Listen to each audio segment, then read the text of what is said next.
So the Springboks did not start their Rugby Championship in the way that they would have liked. A loss to Australia, and now match number 2 just around the corner. In this video, I'll be trying to predict what Rassie Erasmus will be selecting for the second test, and there are a lot of big question marks around this 23, mainly because initially it seemed like it would be quite a different looking lineup for the second match, but now Rassie has said maybe not so many changes taking place for this contest. But jumping straight into it, for the front row that I am predicting for Rassie Erasmus: number 1, Oxenshare; number 2, Malcolm Marx; number 3, Azanathi Klabakanye. Now, that is a bold choice. Wilco Low, I don't think had a terrible game up against the Australians, but I just feel like something needed to switch in that front row department, and I do like the idea of Klabakanye partnering with Oxenshare. We did see it work very well up against the Barbarians in the first test match of 2025.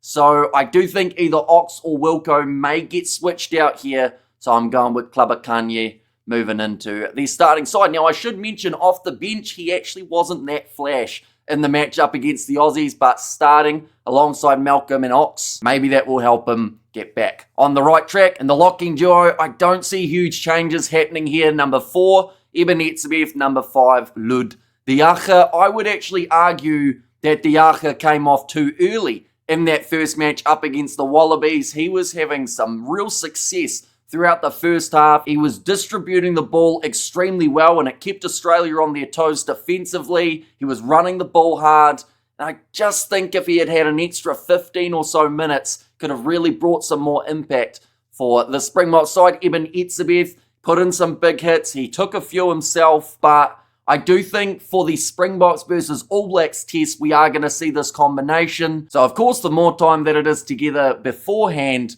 the more beneficial it will be in the long term. In the loose forward trio, this is where it gets very tricky. So, for test match number 1, it was Mako van Staden as the 6, Peter Steph du Toit at number 7, and Sia Kolisi getting his chance in that number 8 jersey. I didn't think overall this loose forward trio were terrible. Now, one part for the Springboks game that they may have been lacking a bit throughout times in this match was maybe a bit of that physicality that we are used to seeing. Peter Steph du Toit, he had a lot to do with the ball in hand on attack, but we didn't actually see that man as many times defensively as we are used to. He had a lot of carries, as he always does, up against the Australians, but found himself situated most of the time actually out on the wing. So I don't know whether or not that was a new tactic, as normally I'm sure we see Peter Steph du Toit a little bit closer to the breakdowns. Sia Kolisi, as much as people weren't too much of a fan of that transition into the number 8 jersey, he honestly didn't have a bad game. Scored himself the try. He was involved in quite a bit throughout that first half. Did go off relatively early, and that was actually due to a bit of a knee injury. But hopefully he will be okay for this match. Mako van Staden, he was trying for those steals in the breakdown, but maybe didn't quite get as many as he normally would. So for this match, and I'm not sure about this order, I'll be honest, I think it could be the other way around, but I've actually gone number 6, Kwaka Smith; number 7, Peter Steph du Toit; and number 8, Sia Kolisi. Now, there is a chance that they move Kolisi back to the number 6 jersey and maybe start Kwaka as the number 8, but at this very point in time, Rassie did name a Rugby Championship squad for these first matches up against the Australians, and I feel there are a couple players that he could desperately use in that number 8 jersey. With Jesper Wiese getting suspended, of course, it did cause trouble straight away in terms of who was going to fill that number 8 jersey. Since then, we've seen Cobus Wiese get a turn, but it doesn't seem like they're going back to that. They have got Jean-Luc Dupré in the squad, and perhaps this could be a game that he gets the chance. But someone like an Evan Ruiz, I know that he's not that high up in some people's box selection list, but just having a specialist 8 there could make all the difference. Vincent Tachuka does play predominantly 6 and 7, but honestly wouldn't be too bad in that number 8 jersey if given the chance, and I believe he has had a couple chances there for the Sharks in the past, but I believe it could be either Kolisi, Kwaka, or maybe Jean-Luc Dupré, but I think they may just stick with Kolisi for now in that number 8 jersey, just so that they don't commit anyone else to that jersey for when we do see Cameron Honeycomb, Jano Augustus, or Elric Lowe make their return to the box. Moving on to the back line though, Grant Williams and Marnie Libok, they were the starting 19 combination up against the Wallabies. Williams once again showing his pace and the way that he can control the game.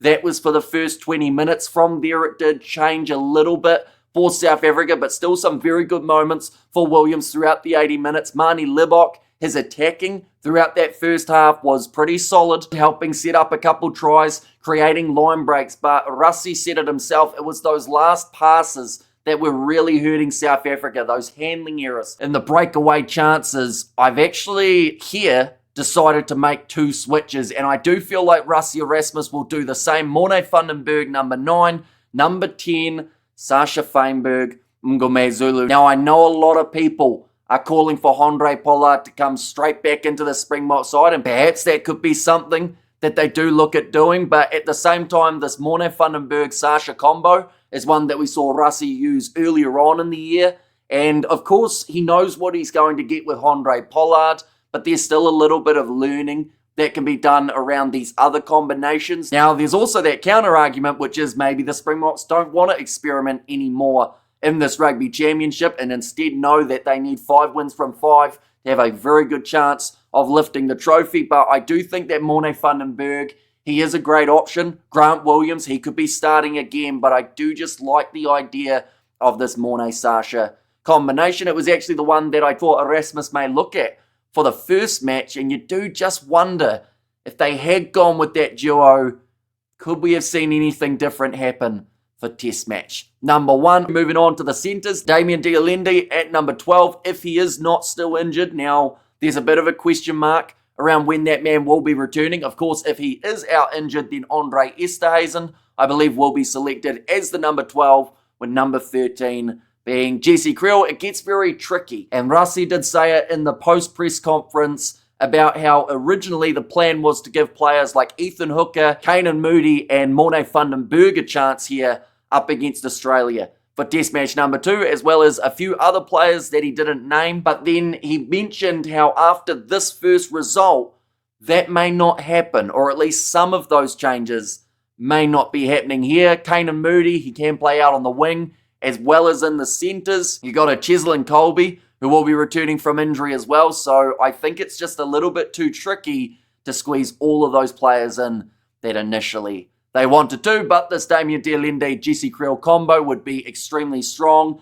Kriel's defence throughout that test match, I feel, was relatively strong. There was one missed tackle that led to a try, but honestly, there were so many for South Africa compared to what we are used to seeing. So I don't think that can be held against him. And overall did make some good choices when it came to that Bok attack. In the back 3, number 11, here's a curveball, Ethan Hooker. I said how they may not look at putting all of those names in that Rassie initially wanted to, but I would love to see Ethan Hooker get the chance. He's a talented player. Perhaps they could play him at number 12. That man has got centre experience, although for the Springboks hasn't had a huge amount of minutes, so it's a bit uncertain where they would like to play him. I don't think Kurtley Arendse did too much wrong throughout that matchup. It's more so just that rotation of the outside backs, as the Springboks have plenty of options in that department. Number 14, Cheslin Colby, if he is back from his injury. If not, this is where I could see Kurtley Arendse going to the right, or maybe even Van der Merwe keeps his spot, or even Kainan Moody comes in as that 14. But Cheslin Colby, they missed him in that first matchup. It just felt like there was, don't get me wrong, a bit of X factor across that back 3, but they didn't have Colby, and I do think at times that did make a difference for how the Springboks were able to play. Normally that man just cuts a defence open, even if it's late in a contest when everyone's starting to slow down. That's normally when Cheslin starts to really tick over and get the motor running, but they didn't have that in the last test, so they would be more than happy to welcome him back if he is 100%. For this contest number 15, I am predicting they select Willie le Roux. Now, Apalele Fasi, he had some decent moments when it came to the attack. Sometimes a few aimless kicks downfield, and defensively, probably one of his poorer games we have seen in a Springboks kit. But I do think having that experience of Willie le Roux, either le Roux or Pollard are starting in this game, if not both of them. So no matter what, we are going to see changes in this back line for the Springboks, but with all that experience at the back, as well as that kicking game of Villy the Roo, plus the way that he has been attacking for the Bulls throughout the URC. I feel like him and Sasha could be such a dangerous duo. So that is why I think they will put Villy the Roo back as the number 15. Moving on to the bench. This is where I believe we will see the return of the 6-2 split. Honestly, the 5-3, the best way to describe it was probably lackluster in that match up against Australia, as the Wallabies did dominate a majority of stats in the second half, which we are just not used to seeing. Definitely not in South Africa. Over a decade since the Wallabies had got themselves a win there, and also over 60 years since the win took place and at Johannesburg. But off the bench, I've got Manus van der Merwe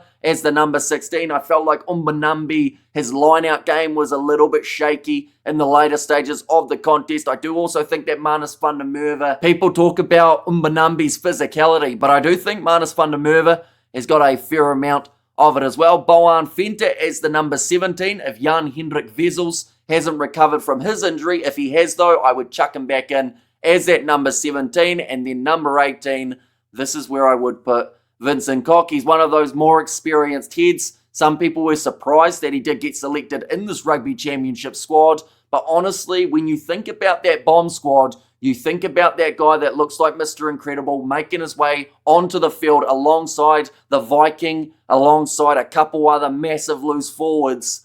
But we didn't get that in the first game of the Rugby Championship. So Vincent Koch, 18, and I've given away who I've got at number 19. But in this case, it is Arge Snyman. I don't know why he wasn't selected in the first test match, seeing as he can bring such an impact from the bench. But if he is injury-free and he is training with the squad, get him in there, because that man can make a real difference in the later stages, even when it comes to the offloading game. Now, that was something that South Africa did struggle with at times throughout the second half, was that decision-making of who to pass that ball to. It seemed rushed at times, but Arge Snyman, he always seems to be in control, and also great line-out option for the later stages of the contest. Number 20, this is where I believe Franco Mostert could end up getting another crack alongside Marco van Staden as the number 21. Now, the other side of things is maybe we see Marco van Staden start in this game, and still they have Quagga Smith making his way off the bench. But once again, I feel like Khaleesi as a number 8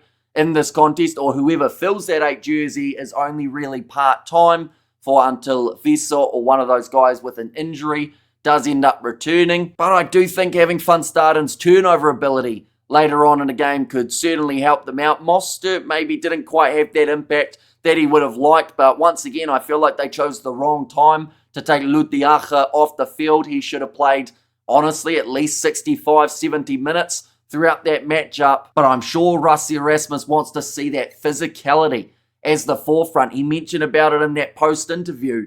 They didn't bring that as much as the Australians. Now, with potentially no Harry Wilson, I think this is the perfect opportunity for the Boks to dig in deep throughout the second half when the bomb squad is unleashed and really show what they can do in terms of bringing the impact. Last 2 players, the back replacements. Number 22, I do think we're going to see Grant Williams, whether or not he is starting or off the bench. He should be somewhere across that 23-man side. And then number 23, Andre Pollard. Now, like I said, they may start him in this contest. Perhaps we see a 5-3 and Andre Esterhuizen could fill in that 23 jersey with Pollard and Williams as the other 2 backs. But honestly, heading into the second test match, it is almost harder to predict who they are going to be selecting here than the first test match. And that first test match was tough because we knew it was going to be a relatively strong team, but still with a few players thrown in there. Do they go full strength for the second match, or do they still take a couple risks